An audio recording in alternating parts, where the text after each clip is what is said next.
అరే అంకుల్, ఇంతకీ దయ్యం ఉన్నట్ట లేనట్ట? అయ్యో, ఇతను ఏం చేశాడు? ఎందుకు వచ్చాడు? ఎందుకు అలా వెళ్ళాడు? ఏమైనా ఉండుంటుందా? ఏమీ లేదమ్మా, నాకు తెలిసి ఇతనేదో నాటకం ఆడుతున్నట్టున్నాడు. లోపలికి వెళ్దామా అండి? వెళ్దాం పదండి, ఇంట్లో ఏం లేదు గాని. లోపల ఏమవుతుంది? ఏం తెలుసు దీపా, ఇన్స్పెక్టర్ వస్తే గాని తెలీదు.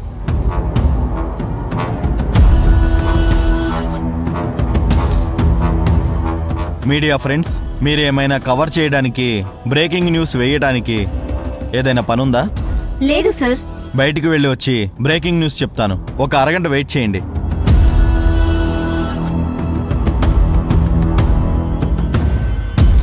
ఏంటి మావయ్య ఇది? శివగామి విషయం టీవీలో వస్తుంది, సోషల్ మీడియాలో వస్తుంది, పరువు మొత్తం పోతుంది అనుకుంటే ఏంటి ఇలా అవుతుంది? దీపా, గట్టిగా మాట్లాడకు. వినని ఏమవుతుంది? నిజం బయటపడిపోతే సమస్య అవుతుంది కదా. ఈ ఇన్స్పెక్టర్ సడన్ గా శివగామికి సపోర్ట్ చేస్తాడని ఎక్స్పెక్ట్ చేయలేదు. అసలు ముందు గ్రీన్ టీలో విషం కలిపింది రిపోర్ట్ రాని, అప్పుడు నేను ఎవరు ఏంటి అని చూపిస్తా.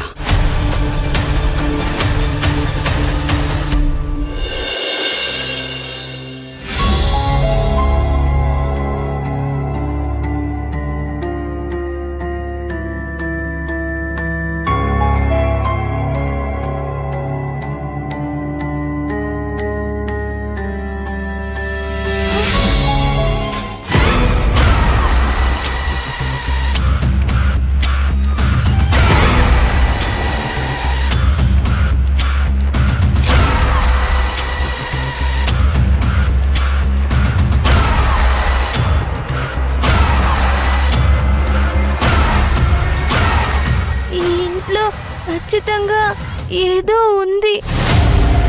వెళ్ళి ఏదో ఒకటి చేయాలి.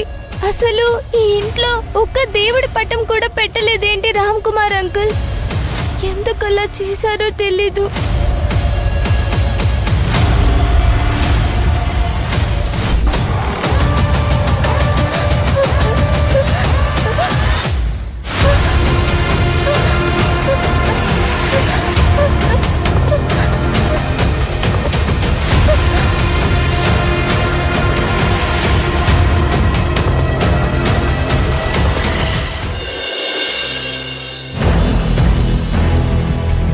రిపోర్ట్ వచ్చిందా? వచ్చింది. గ్రీన్ టీలో విషం కలిసింది అని నిజం తెలిసింది. అయితే ఇది నిజంగా సెన్సేషనల్ న్యూసే. మా సార్ వచ్చేంత వరకు అందరూ వెయిట్ చేయండి. చూసావుగా, గ్రీన్ టీలో విషం కలిసింది అని ల్యాబ్ నుంచి రిపోర్ట్ కూడా వచ్చింది. విషం కలిసిందని మాత్రమే రిపోర్ట్ వచ్చింది, కానీ ఎవరు కలిపారు అనేది ఇంకా తేలలేదు. అది నువ్వే అని తేలిపోతుంది. మా దగ్గర డబ్బు ఉంది, నువ్వే విషం కలిపావు అని ప్రూవ్ చేస్తాం. మీలాగా డబ్బున్న వాళ్ళు వేల మంది ఉన్నారు. వాళ్ళల్లో చాలా మంది నాకు తెలుసు, కానీ వాళ్ళెవ్వరినీ నేను ఉపయోగించుకోను. ఎందుకంటే చట్టం మీద నాకు నమ్మకం ఉంది, ధర్మం గెలుస్తుందని భరోసా ఉంది.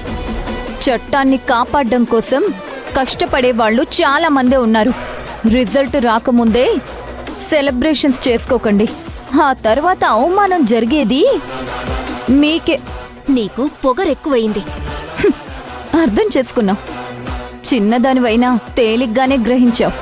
మీరు ఇన్వాల్వ్ అయ్యారని ఇన్ఫర్మేషన్ రాకూడదని దేవుణ్ణి ప్రార్థించుకోండి. ఏయ్, ఇట్రా.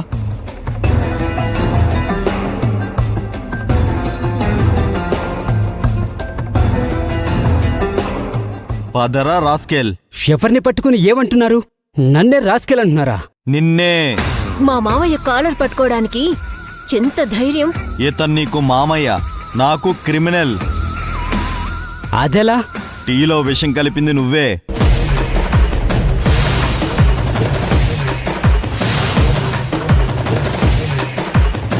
మీ దగ్గర ఏం సాక్ష్యం ఉంది? సాక్ష్యం కావాలా? ఇతను పెస్టిసైడ్ షాపుకు వెళ్ళి విషం బాట్లు కొన్నట్టు సీసీటీవీ ఫుటేజ్ నా దగ్గరుంది.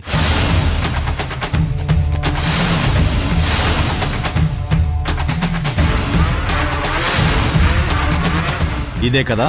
ఆ, కాదు కాదు, వేరేది. ఇది దొరికింది మీ ఇంట్లోనే. ఇది దొరికింది కూడా నీ రూమ్లోనే. ఇన్స్పెక్టర్, మా మావయ్యని వదిలిపెట్టడానికి ఎంత కావాలి? ఈ మాట మీరు నన్ను అడుగుతున్నారా? అది మీడియా వాళ్ళందరి ముందు. అంటే మీకు ఒక ఫ్యాన్సీ ఆఫర్ ఇవ్వనా? డ్యూటీ చేస్తున్న అధికారిని మభ్య పెట్టడానికి లంచం ఇస్తున్నారని మిమ్మల్ని అరెస్ట్ చేయనా? ఎస్ఐ గారు, ఇప్పుడు నేనొక ప్రెస్ మీట్ పెట్టుకోవచ్చా? ఖచ్చితంగా మేడం. వీళ్ళు పిలిచిన మీడియా వాళ్ళని మీరు ఉపయోగించుకోండి. మీకు అంటిన కలంకాన్ని కడిగేసుకోండి.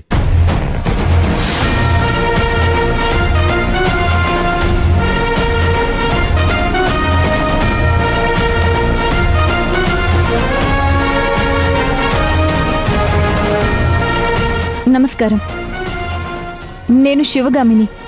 ఈ మధ్య నా మీద వస్తున్న ఆరోపణలు మీకు తెలిసే ఉంటుంది. వీళ్ళందరూ కలిసి నేను ఈరోజు చేసిన గ్రీన్ టీలో వీళ్లే విషం వేసి ఆ ఆరోపణ నా మీద వేయడానికి ప్రయత్నం చేస్తున్నారు. కానీ ఒక నిజాయితీ గల పోలీస్ ఆఫీసర్ నీతిగా ఇన్వెస్టిగేషన్ చేసి నిజమేంటో నిరూపించారు. ఇదే విధంగా కొన్ని రోజుల క్రితం నా ప్రవర్తన సరిగ్గా లేదు అని నా మీద కేసు పెట్టి పోలీస్ స్టేషన్లో ఇరికించాలని చూశారు. దాని వెనకున్నది ఎవరో కూడా నాకు తెలుసు. మీడియాలో నన్ను చెడుగా చిత్రీకరించారు. అది ఎంతమంది నమ్మారో నాకు తెలీదు. చాలా మంది అయితే ఆ విషయం నమ్మలేదు. శివగామి గారు చాలా మంచివాళ్ళు, ఆమె ప్రవర్తన సరిగ్గానే ఉంది అని అందరూ నా వెనకే నిలబడ్డారు. నా వెనక నిలబడిన అందరికీ మీడియా సాక్షిగా కృతజ్ఞతలు తెలుపుకుంటున్నాను. చూడండి, ఇదెవరూ ఎలాంటి వారో తెలియడానికి, ఎవరినో ఇబ్బంది పెట్టడానికి ఈ సమావేశం ఏర్పాటు చేయలేదు. శివగామి ఏంటి అనేది తెలియడానికే ఈ మీడియా ముందు మాట్లాడుతున్నాను. నేను నీతి, న్యాయం, ధర్మం నమ్ముకునే బతుకుతున్నాను. ఆ భైరవీదేవి ఆశీర్వాదం నా మీద ఉన్నంత వరకు నన్నెవరూ ఏమీ చేయలేరు. Thank you so much. నాకు పనుంది. వెళ్ళండి మీరు.